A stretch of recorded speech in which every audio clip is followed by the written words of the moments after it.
rumah sama tanah itu udah atas nama orang lain. Di kakak udah dicoret, dibilang mati. Bapak di kakak sudah dicoret? Dibilang mati. Surat kematian ada. Hah? Surat kematian ada. Kita maaf ya sebelumnya.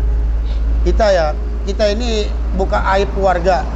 Tapi ya dengan cara begini biar mereka tahu bahwa tanpa harta warisan, duit warisan, biar hidup di jalan jadi gembel, saya tetap hidup sama anak istri.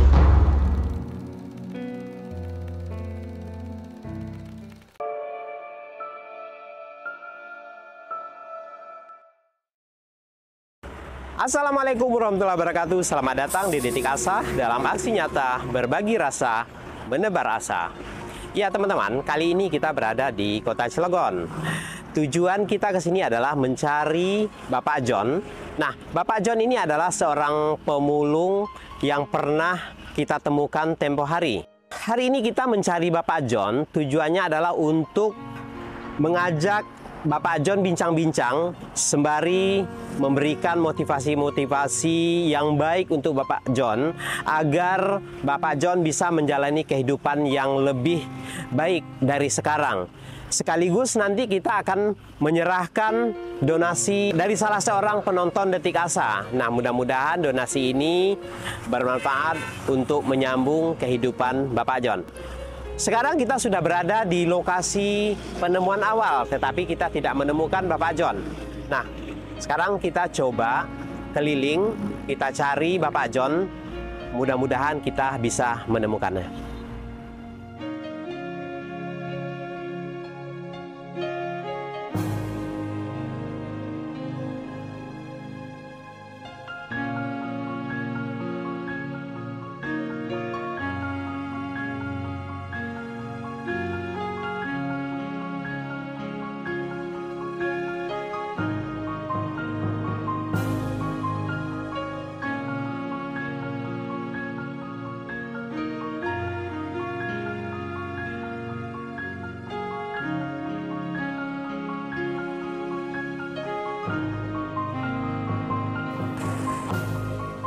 Kita sudah ketemu dengan Bapak John.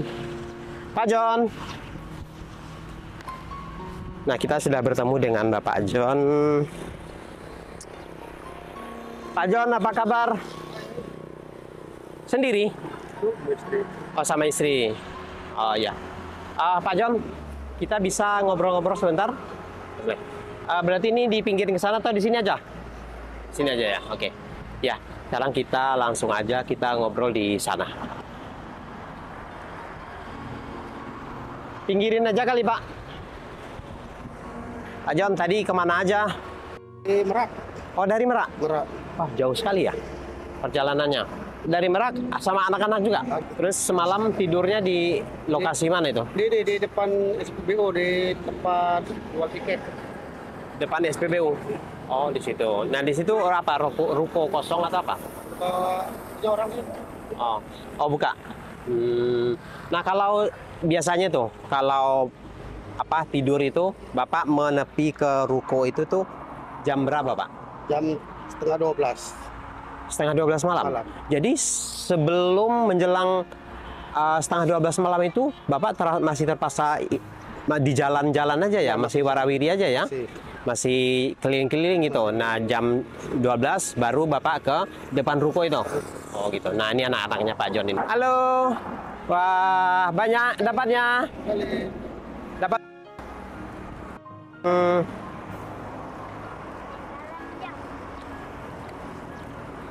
Yo Andra. Nah, ini Andra, Bu. Gimana kabarnya? Baik. Yuk, kita bentar ya. Ya. Kita di sini aja. Ini kosong ya?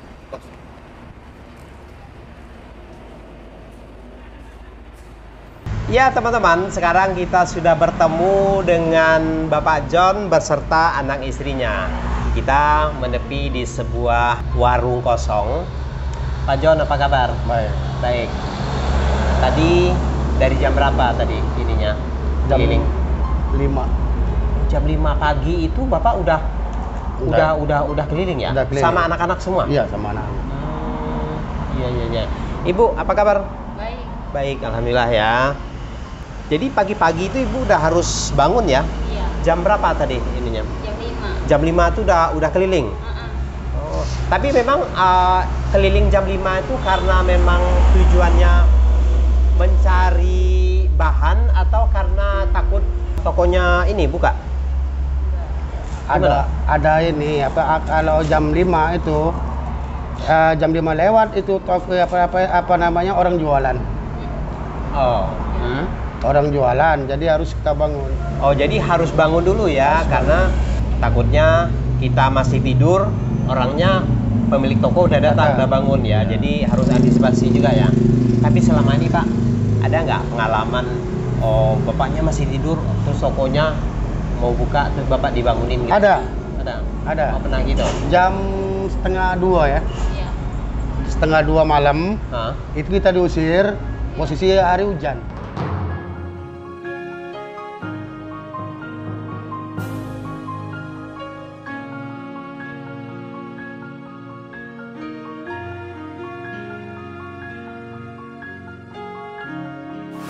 Hari hujan.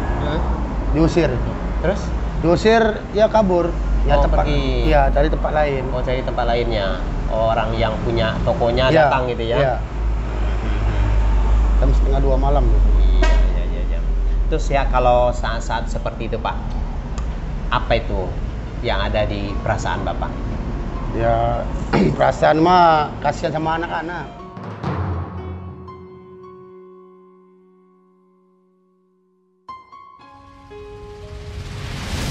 Kasihan sama anak-anak, sebabnya ya enggak macam anak-anak orang lain. Anak orang lain bisa main, sekolah. Mereka kan enggak. Mereka harus cari botol, cari ini. Harus dia. Jadi masa-masa sekolah, masa-masa bermainnya terlewatkan semua Pak ya? Terlewatkan karena harus mengikuti orang tuanya yang berada di jalanan. Kalaupun seandainya disekolahkan misalnya, kan ini kan kalau gini Pak, kalau untuk sekolah negeri, kan sekolah negeri sebenarnya bisa. Itu tanpa biaya gitu. Tapi Bapak itu harus punya tempat tinggal kalau mau sekolahkan anak gitu Pak ya. Harus punya tempat. Harus tempat tinggal. Terus harus ada surat pindah dari Palembangnya. Ada. Ya. Untuk mendaftarkan sekolah itu harus ada surat pindah bahwa Bapak menetap di Cilegon. Betul. Seperti itu. Ya. Yowandra, apa itu? Minum apa itu? Oh, 3 gelas. Udah makan pagi tadi? Udah? Oh, belum. Ya udah. Oh, jajanan aja ya. Oh, ini belum makan ya? Oh ya, ini kebetulan ini masih pagi, jadi kita memang sengaja pagi-pagi datang mencari karena takutnya kalau kesiangan, takutnya Bapak istirahat ataupun kita nggak ketemu nanti, jadi kita pagi-pagi. Ini siapa namanya? Tio Ferdiansa.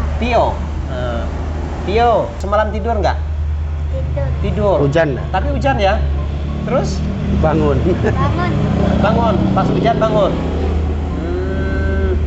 Tidurnya di dalam gerobak? Di luar. Oh, di luar. Kenapa nggak dalam gerobak? Mama sama adik Jowanda. Oh, gitu. Terus hujan. Ya. Akhirnya bangun, pindah. Ya. Oh. Tio, kalau di saat-saat kayak begitu tuh, hujan, lagi tidur, apa yang Tio rasakan? Kedinginan, galak. Kebasahan. Nah, saat-saat kayak gitu tuh sedih nggak? Ada nggak perasaan sedih, Tio?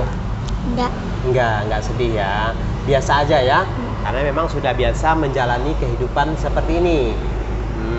Tapi Tio pernah nggak bertanya, kenapa kehidupan saya seperti ini, nggak seperti teman-teman yang lain sekolah gitu? Pernah.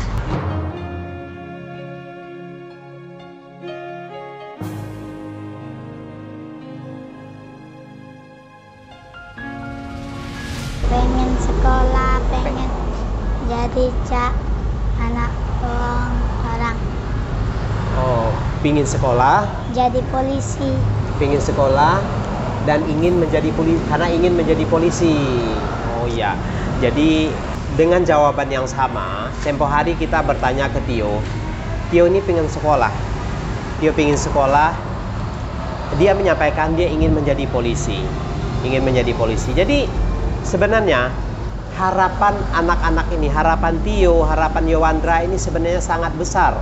Sangat besar untuk meraih masa depannya. Tetapi karena keadaan kondisi orang tua yang seperti ini, yang hidup di jalanan tanpa arah, tanpa tujuan, seakan-akan mereka ini tidak punya masa depan.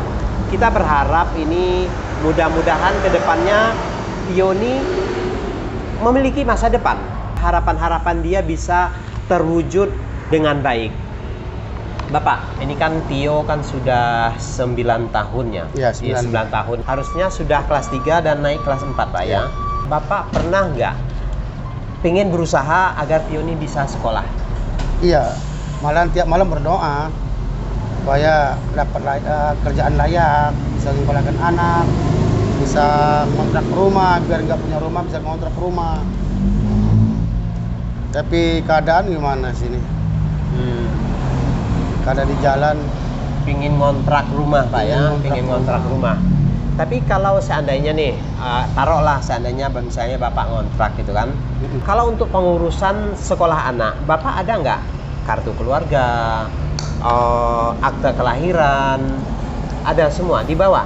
Tidak ada di Palembang, tinggal ambil aja. Tinggal telepon datang. Oh di Palembang. Oh di Palembang, Ya. semua ada semua ya. Lengkap. Tinggal telepon di paket datang. Bapak nelpon siapa di situ? Telepon paling telepon paman. Paman, ada pamannya. Ada. Oh jadi kalau ada pamannya nanti bisa dikirim gitu ininya. Bisa dikirim. Iya. Pak Jon, ini terkait keluarga nih Pak Jon, terkait keluarga. Kemarin Pak Jon mengatakan keluarga Pak Jon ya artinya orang-orang yang berpangkat lah, orang terpandang gitu. Seberapa besar kebenarannya ucapan Bapak? Ya, kita mah kalau laki-laki yang dipegang Ucapannya. Laki-laki dipegang Ucapannya. Ya. Apalagi kan soal keluarga ya, adik beradik itu masalah warisan itu kan udah di kakak udah dicoret, dibilang mati. Bapak di kakak sudah dicoret? Dibilang mati. Surat kematian ada. Hah? Surat kematian ada. Surat kematianku ada. Yang dari pembeli sampai ke RT ada surat kematian. Padahal aku di Kalimantan. Surat kematian Bapak? Ada. Bapak dianggap mati? Mati. Surat kematianku ada. Dari RT, dari pembeli. Dulu pegawai dulu di Kalimantan dulu itu dikasih kabar, bukan dikasih kabar. Komunikasi susah. Di hutan di Kalimantan itu susah sinyal. Zaman sekarang enak, sama sekarang ada video call bisa. Kalau dulu kan mana ada video call. Iya. Dengan telepon baik, telepon. Nah dari situ dianggap mati. Begitu pulang Palembang itu kaget. Kenapa rumah sama tanah itu udah atas nama orang lain, malah dibangun sama orang lain rumah. Itu kaget, katanya udah dijual belikan. Bapak nggak protes waktu itu? Nggak bisa protes. Kenapa protes? Percuma kita protes sama saudara.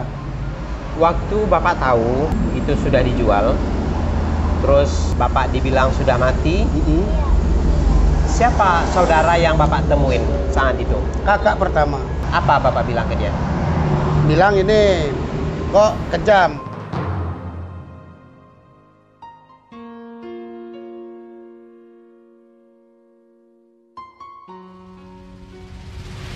Saya kecewa. Saya dibuat sebuah surat kematian. Dari situ saya kecewa. Terus dia bilang apa? Jawab apa? Waktu Bapak protes itu? Dia nggak bilang apa-apa, cuman diam. dia diam. Begitu mau pulang, mau permisi, dia bilang sedikit, lo bukan saudara gua.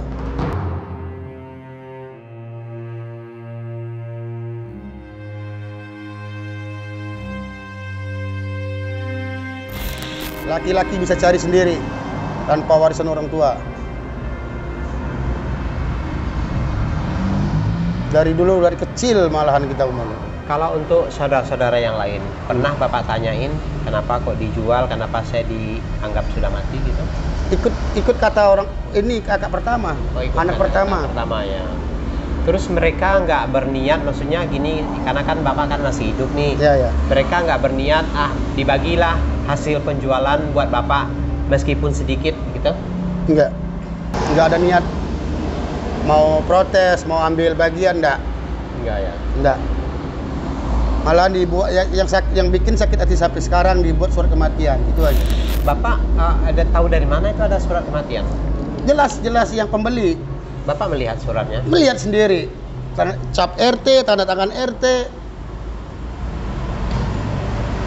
Materai pembeli. Kalau umpamanya ada rezeki pulang kampung bawa semua tuh. Surat kematiannya ada 3 lembar apa 4 lembar itu. Ada Bapak simpan? Ada di Palembang. Kalau ada rezeki kita ambil. Saya pulang. Ambil kesini lagi. Biar jelas masalahnya, biar mereka tahu. Kita hidup dibilang mati. Kalau dibilang mati memang nggak ada suratnya, nggak tahu RT-nya, nggak tahu. Mungkin. Ini RT udah tahu, cap RT-nya ada. Umpamanya ini apa buat jual beli, itu kan kalau hukum Indonesia itu kan tanpa satu pun ahli waris nggak tanda tangan itu nggak sah. Tidak sah, betul. Iya kan?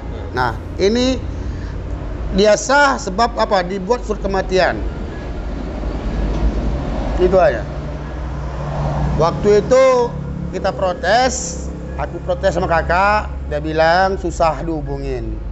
Padahal kan punya HP, walaupun HP jadul. Iya. Itu kan, dia bilang susah, alasannya susah. Kalimantan susah HP. Nah, waktu nikahan itu ditelepon, itu nyambung. Begitu jual beli warisan, itu nggak nyambung. Nah, kan ada pertanyaan aneh. Berarti dijual setelah pernikahan? Setelah 3 hari atau 4 hari gitu. 3 hari atau 4 hari. Tahu dari mana Bapak 3 hari 4 hari? Bapak masih di Palembang? Bapak masih di Kalimantan? Iya kan pulang. Terus Bapak pulang, kemana tuh tujuannya? Ke rumah langsung. Ke rumah warisan. Oh, rumah warisan itu. Ada rumah waktu itu di situ? Ada. Rumah tua istilahnya ya? Rumah masa kecil? Iya. Nah, terus Bapak ke sana? Ke sana udah sudah lain pemilik. Apa yang Bapak temukan di situ? Ditemukan situ rumah itu orangnya orang lain. Udah. Gua tanya ini kan rumah warisan orang tua. Nggak ada Pak. Ini Pak ada surat jual belinya. Ini saudaranya udah tanda tangan semua. Tanda tangan.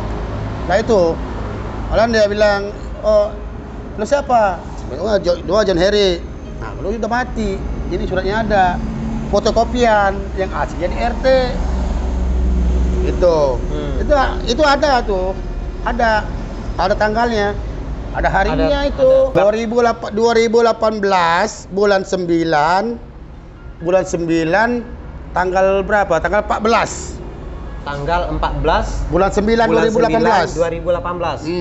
Mengetahui Bapak dibikinkan surat kematian, Bapak mendatangin Bapak RT? Datang. Apa yang Bapak sampaikan? Bilang ini Pak RT, kok bisa? Ini surat kematian Pak RT tanda tangan cap. Tanggal 14 bulan 9 2018. Cap. Nah, kan Pak RT kan nggak tahu kebenarannya udah mati apa belum. Nah, ini kata Pak RT, itu saudara-saudaranya bilang udah mati di Kalimantan. Makanya dibuat kematian. Itu Pak RT dia bilang gitu. Kata saudara-saudara, kakak, adik itu bilang udah mati di Kalimantan.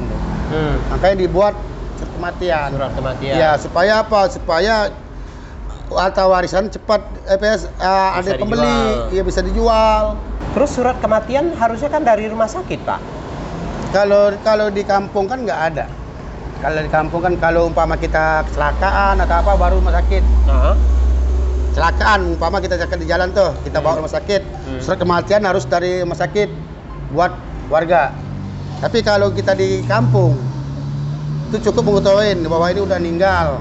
Coba kakak ya. RT, RW itu tahu. Berarti ada apa tulisan-tulisannya bahwa menyatakan bahwa saudara John sudah meninggal seperti itu? Iya. Kemudian ditandatangani. Ditandatangani sama dicap. siapa? Siapa yang tanda tangan? RT. RT terus siapa? Cap. aja? Cap RT. Cap RT, RT. Terus saudara-saudara yang lain. Saudara-saudara yang lain tanda tangan semua? Iya. Wah, ini serius loh ini, Pak. Serius. Iya, maksudnya ini masalah serius ini. Kita maaf ya sebelumnya. Kita ini bukan aib keluarga. Tapi ya dengan cara begini biar mereka tahu bahwa tanpa harta warisan, duit warisan, biar hidup di jalan jadi gembel, saya tetap hidup sama anak istri.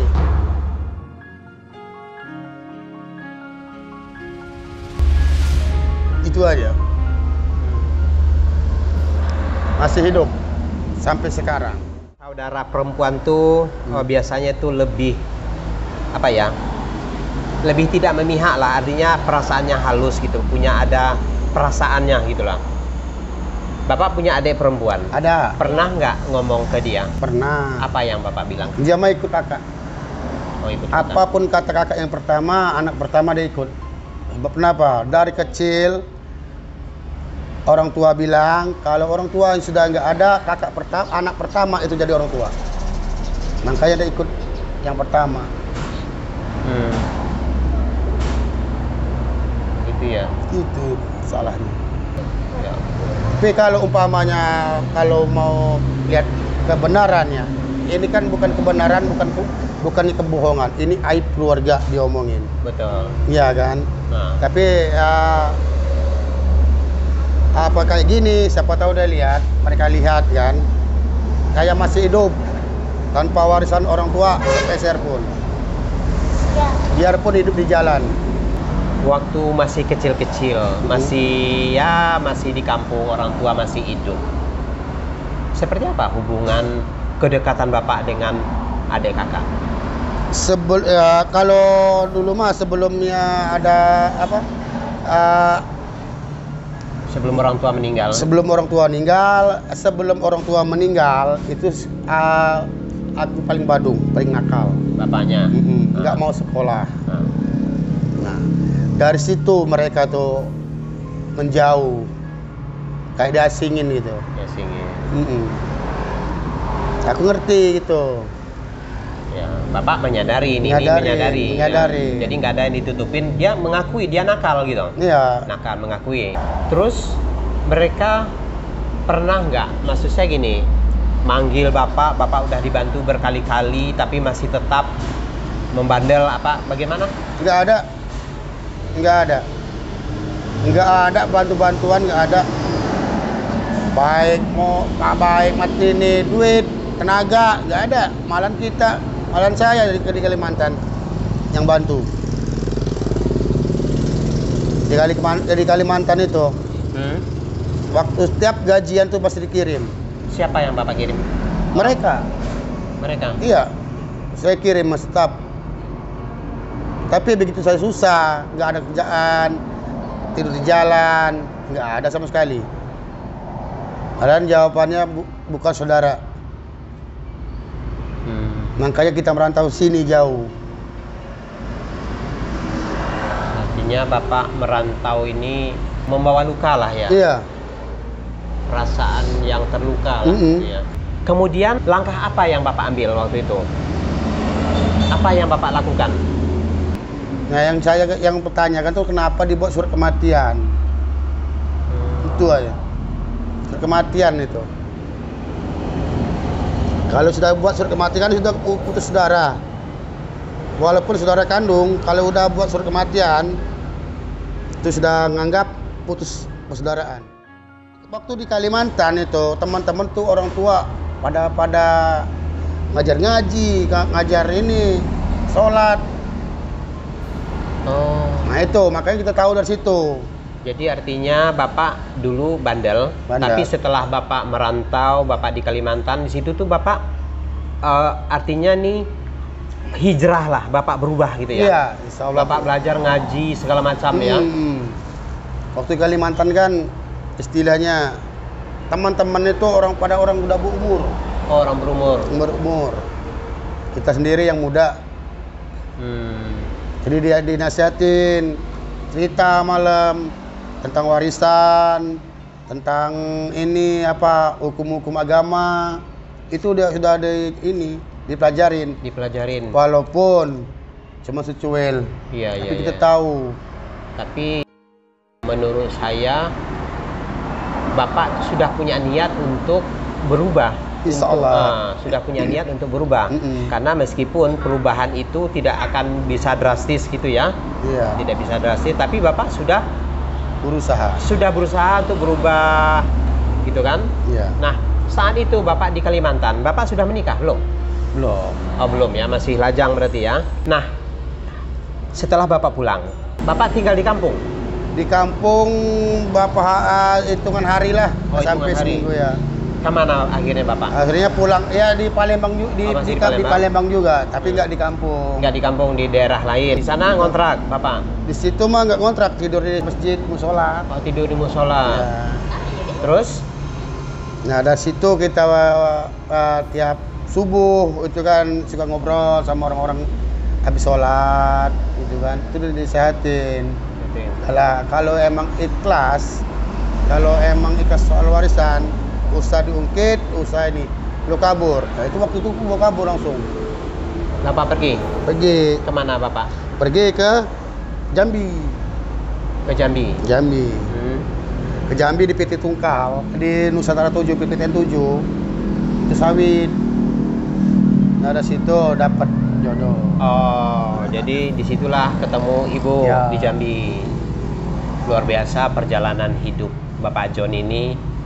Saya pikir ini dia kuat pribadi yang kuat. Insya Allah ya, karena memang dia mengakui dia orang badal, dia nakal, tetapi manusia itu bisa berubah sepanjang dia mau untuk berubah, ya Pak ya. Insya Allah ya. Nah, ini peninggalan sejarah dia masa lalu. Nah ini peninggalan masa lalunya Pak John. Iya. Ya, ini ada tato-tato. Ini masa lalu Pak John. Banyak sejarahnya ini. Banyak sejarahnya ya. 12 tahun 3 bulan. Dulu harta itu, tanah sama rumah itu mau dijual. Dulu hidup kelam. Ya. Tapi insya Allah sudah berubah. Insya Allah itu berubah itu.